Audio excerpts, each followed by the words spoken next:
Good morning students, welcome to Sanjita tutorial classes. तो आज हम लोग एक्सरसाइज करते हैं चैप्टर 6 जिसका नाम है कंबशन एंड फ्लेम। तो चलिए करते हैं इनके एक्सरसाइज। तो स्टूडेंट्स देखिए, एक्सरसाइज का जो फर्स्ट क्वेश्चन है वो टिक द करेक्ट ऑप्शंस है। तो टिक द करेक्ट ऑप्शंस में पहला क्वेश्चन है which of the following is an example of spontaneous combustion. तो देखिए इसका जो पहला आंसर होगा वो है burning of white phosphorus in air, यानी आंसर डी। आंसर डी का आप लोग टिक कर लेंगे। क्वेश्चन ये है कि क्यों सर ये, क्योंकि देखिए हम कैंडल जलाते हैं, जलाने पर ये जलता है। क्रैकर्स बिना आग दिए, यानी देखिए यहाँ से लेकर के यहाँ तक जितने भी सबस्टेंस हैं, चाहे कैंडल हो चाहे मैग्नीशियम हो क्रैकर हो, बिना आग जलाए नहीं जलेंगे। लेकिन फास्फोरस एकमात्र एक ऐसा सबस्टेंस है कि उसको आप हवा में रख देंगे तो भी वो अपने आप जल जाएगा। तो अपने आप जलने के प्रोसेस को हम लोग क्या कहते हैं, स्पॉन्टेनियस कंबशन कहते हैं। इस नाते आंसर इसका डी सही होगा। फिर सेकंड क्वेश्चन है कि विच of the following is not given out during complete combustion. अब ये कह रहा है कि विच of the following is not given out during complete combustion, यानी अगर किसी मैटर का कंप्लीट कंबशन होता है तो क्या नहीं बनेगा, heat, light, carbon monoxide and carbon dioxide. तो देखिए इसका आंसर होगा कार्बन मोनोऑक्साइड, क्योंकि कभी भी किसी भी मैटर की कंप्लीट कंबशन के रिजल्टेंट में कार्बन मोनोऑक्साइड नहीं बनती। ये जब भी बनेगा तो इनकम्प्लीट कंबशन के रिजल्टेंट में बनेगा।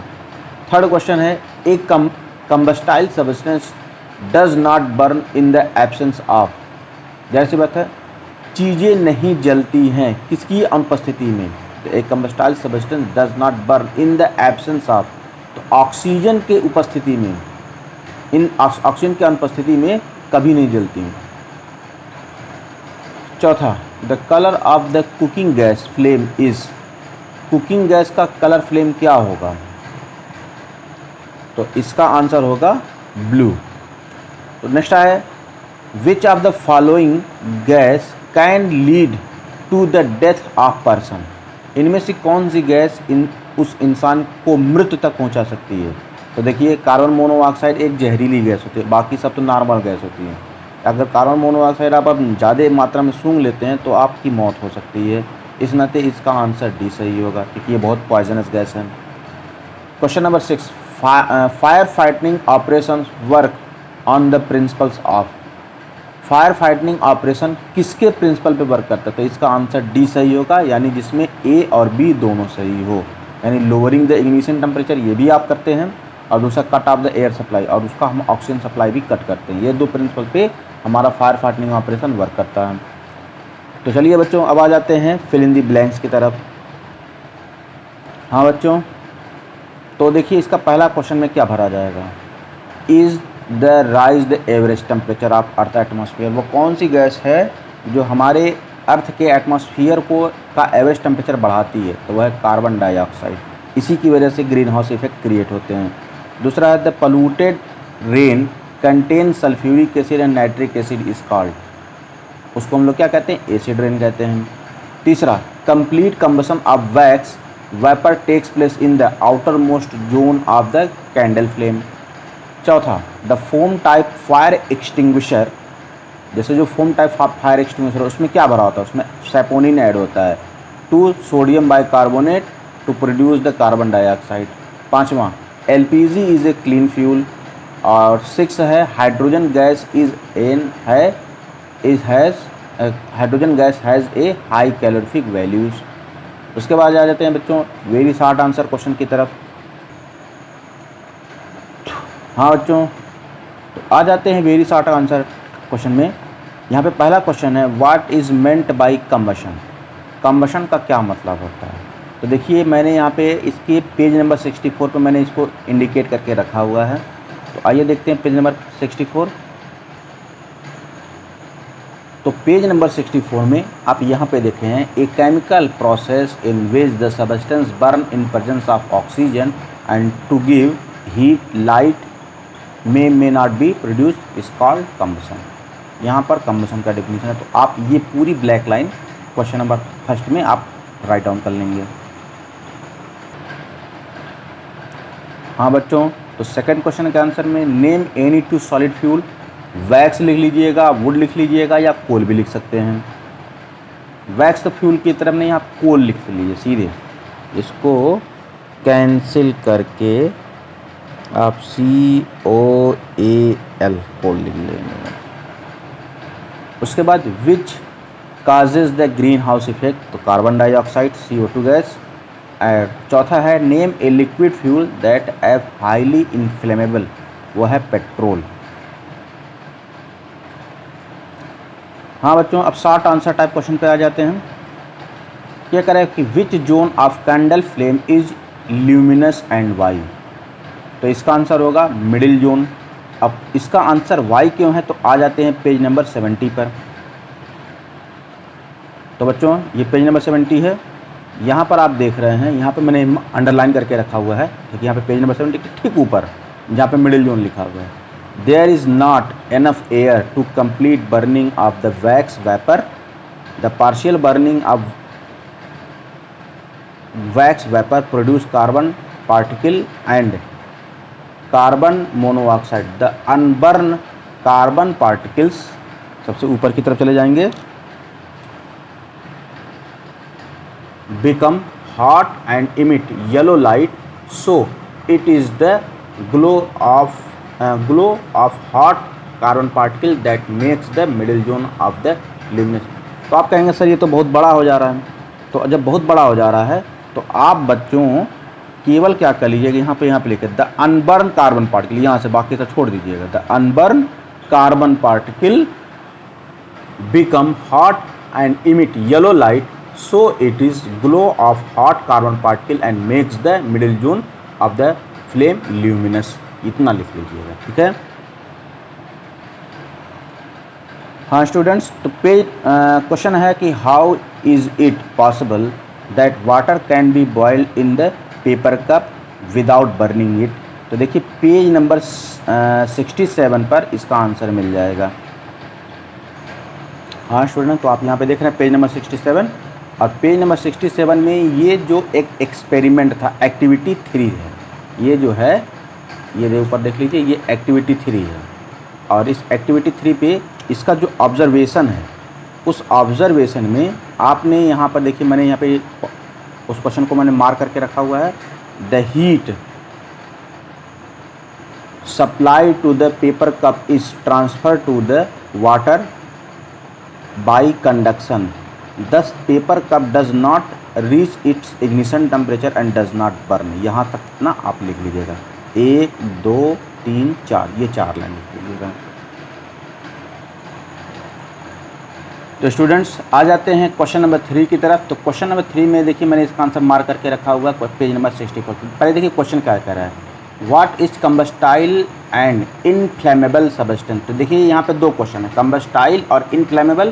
तो इनफ्लेमेबल जो क्वेश्चन है वो पेज नंबर 67 पे है, और पहला क्वेश्चन कम्बस्टाइल सब्सटेंस ये पेज नंबर 64 पर है।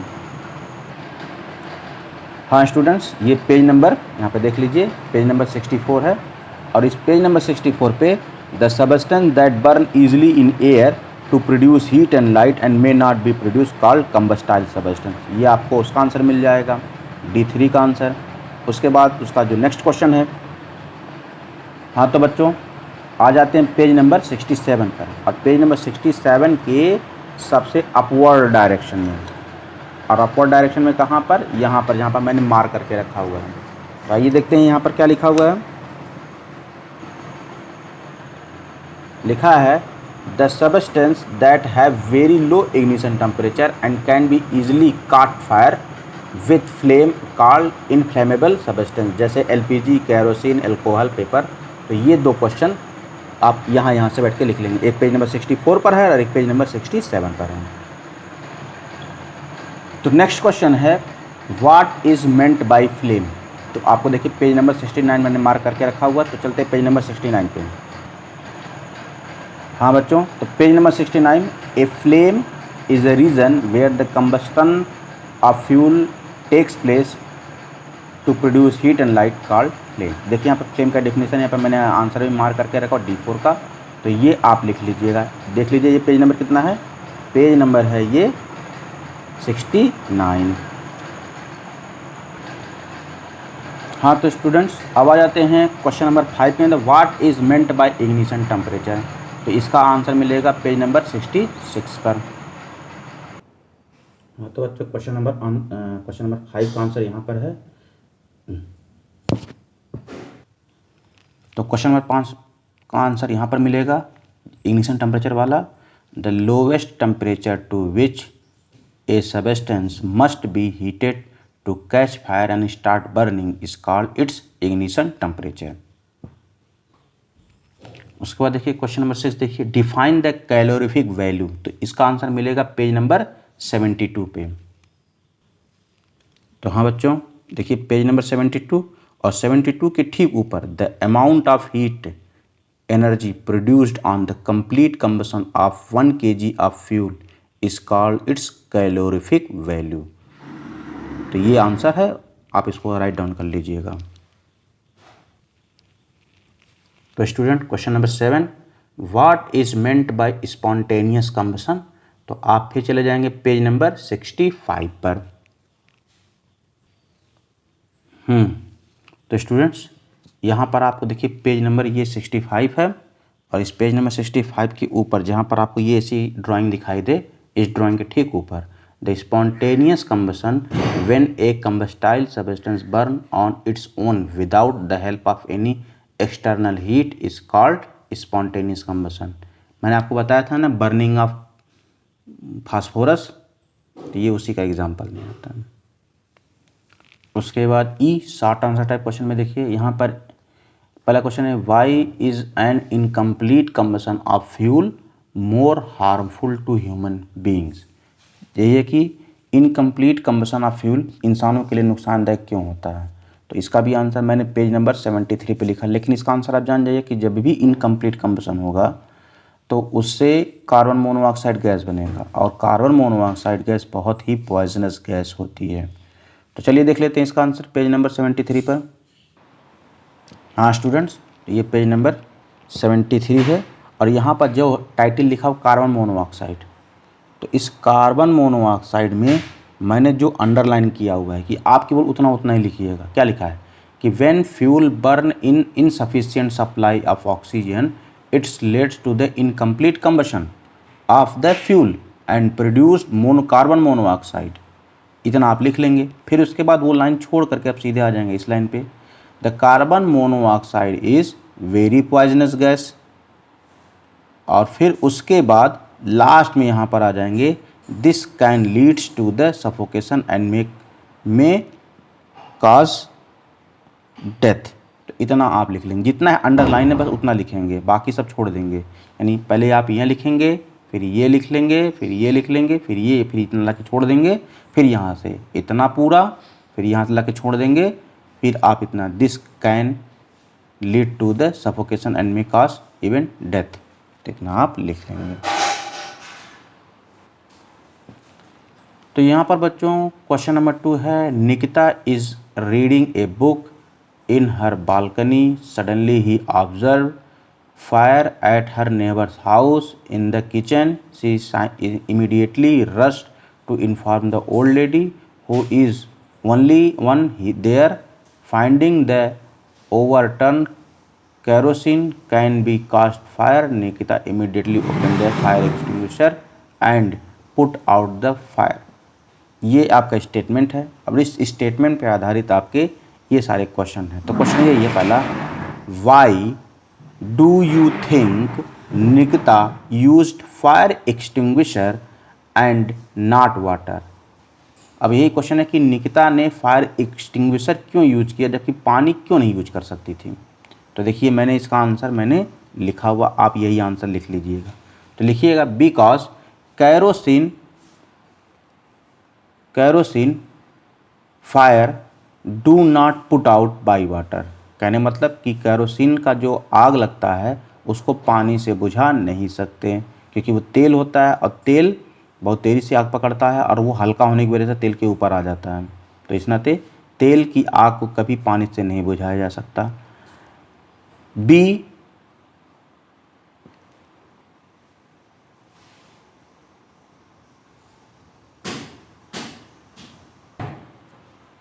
Because they are lighter than water and remain burning, so use fire extinguisher.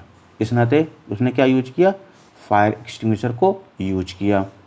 तो आप ये लिख लेंगे, क्या लिखेंगे, because kerosene fire do not put out by water, because they are lighter than water, so remain burning, use the fire extinguisher। तो आप इसको लिख लेंगे। फिर नेक्स्ट क्वेश्चन है, which values is shown by Nikita in this act। तो निकिता के द्वारा कौन सी वैल्यू यहाँ पे शो की गई है, टू लेकर लिखना है कि हमेशा लोगों की मदद करनी चाहिए, टू हेल्प अनदर पर्सन, हमेशा दूसरे व्यक्तियों की क्या करनी चाहिए, मदद करनी चाहिए। अब आ जाते हैं क्वेश्चन नंबर 3 की तरफ। हाँ स्टूडेंट्स, तो क्वेश्चन नंबर 3 में briefly describe the condition required for the combustion of substance. तो इसका आंसर मिलेगा पेज नंबर 66 पर। तो पेज नंबर 66 पर जहाँ पर ये फायर का सिंबल बना हुआ है, तो वहाँ पर सबसे ऊपर लिखा हुआ है the presence of combustible substance, ये पहला, presence of supporter of combustion, तीसरा, attain the ignition temperature of the combustible substance. क्या these 3 condition necessary for combustion and also called triangle of fire. तो इतना यहाँ से लेकर के आप यहाँ तक लिख लेंगे और कोशिश करेंगे कि ये पिक्चर भी ड्रॉ कर लीजिएगा। तो नेक्स्ट क्वेश्चन है, for name the different types of combustion and define any 2 types. आपको अलग अलग टाइप के कंबशन आपको बताने हैं और उसमें से 2 को केवल आपको डिफाइन करना है। आ जाइए पेज नंबर 65 पर। तो पेज नंबर 65 जहाँ पे लिखा हुआ टाइप्स ऑफ कंबशन, तो यहाँ पर आपने देखिए पहले लिखिएगा रैपिड कंबशन, स्पॉन्टेनियस कंबशन और दूसरा एक्सप्लोजन। तो आप 2 एक्सप्लेन करेंगे, क्योंकि आप स्पॉन्टेनियस कंबशन एक्सप्लेन कर चुके हैं तो आप रैपिड और एक्सप्लोजन ये एक्सप्लेन कर लीजिएगा। तो रैपिड यहाँ पे लिखा हुआ है कि when the combustible substance burn in rapid rate producing a very large amount of heat and light in the short period is called rapid combustion. और यहीं पर ठीक बगल में देखिए एक्सप्लोजन लिखा हुआ है, तो ये एक्सप्लोजन वाला भी आप यहीं से लिख लेंगे कि when the combustible substance occur suddenly and evolutions of a large amount of gas, heat and light and sound is called explosion. तो ये आप लिख लेंगे। फिर क्वेश्चन नंबर 5 पर आ जाए, how are the combustible substance different from non combustible substance. अब क्वेश्चन ये है कि एक कंबस्टाइल सब्सटेंस दूसरे नॉन कंबस्टाइल सब्सटेंस से किस प्रकार से डिफर होता है। तो इसको आ जाते हैं पेज नंबर 64 पर। तो स्टूडेंट्स यहाँ पर देखिए कंबस्टाइल या नॉन कंबस्टाइल सब्सटेंस लिखा हुआ है। आप ये दोनों डिफिनीशन, ये कंबस्टाइल का है ये नॉन कंबस्टाइल का, ये दोनों डिफिनीशन आप लिख लेंगे, ठीक है। अब जाते हैं बच्चों लॉन्ग आंसर टाइप क्वेश्चन की तरफ। यहाँ पर देखिए पहला क्वेश्चन है, right the characteristics of ideal fuel. तो इसको आंसर मिलेगा पेज नंबर 72 पर, पेज नंबर 72 पर। तो यहाँ पर देखिए characteristics of ideal fuel, page number 72 पर ऐसे रेड कलर की हेडिंग लिखी हुई है। और जब आप ऐसा लिखा हुआ है तो आप यहाँ से लेकर के 5 कम से कम लिख डालिएगा, 5-6 जितना भी आप लिख पाएँ, सब एक एक लाइन के ही हैं, इस तरह से आप इसको लिख डालिएगा। उसके बाद है question number 2, briefly describe the different zone of candle flame. Candle flame के कुल कितने जोन होते हैं इनको आपको एक्सप्लेन करना है। तो आ जाते हैं पेज नंबर 69 पर। हाँ स्टूडेंट्स, ये पेज नंबर 69 है। अब पेज नंबर 69 में जहाँ पर आपकी ये फ्लेम का एक ड्रॉ बना हुआ है, तो वहाँ पर यहाँ पर F2 मैंने अंडरलाइन कर दिया, आपको क्या क्या लिखना है। यहाँ पे देखिए, a candle flame consist of 3 main zone depending upon the amount of air it receive, बस इतना लिखेंगे। अब यहाँ से आ जाइए, नंबर 1 हेडिंग डाल लीजिएगा, इनर मोस्ट जोन। तो this zone lack oxygen in air and hence this zone least in this zone least और number combustion takes place, it's appear black, so यहाँ से लिखिएगा, so we can say that the inner most zone is the least hot zone of flame. ये हो जाएगा इतना। फिर middle zone heading डाल देंगे। मिडिल जोन में यहीं से जहाँ से लिखे कि in this zone there is not enough, ये पूरा जितना आपने उसके बारे में लिखा था, ये जितना अंडरलाइन है ये सारे अंडरलाइन आप लिख लेंगे और ये जाएंगे फिर इसके ऊपर की तरफ, ऊपर की तरफ यहाँ से लेकर के जहाँ तक जितना अंडरलाइन है वो सब लिख डालेंगे। तो ये हो जाएगा मिडिल जोन। उसके बाद लास्ट आंसर है आउटर मोस्ट जोन। तो outermost zone, in this zone there is an the plenty air, तो जिसको मैंने जितना अंडरलाइन किया हुआ है सारे अंडरलाइन वाले वर्ड्स जहाँ तक लिखा हुआ है उसको हॉटेस्ट जोन तक आप लिख लेंगे। हाँ तो बच्चों, आपको ये वीडियो कैसा लगा कमेंट करके कमेंट बॉक्स में ज़रूर बताएं।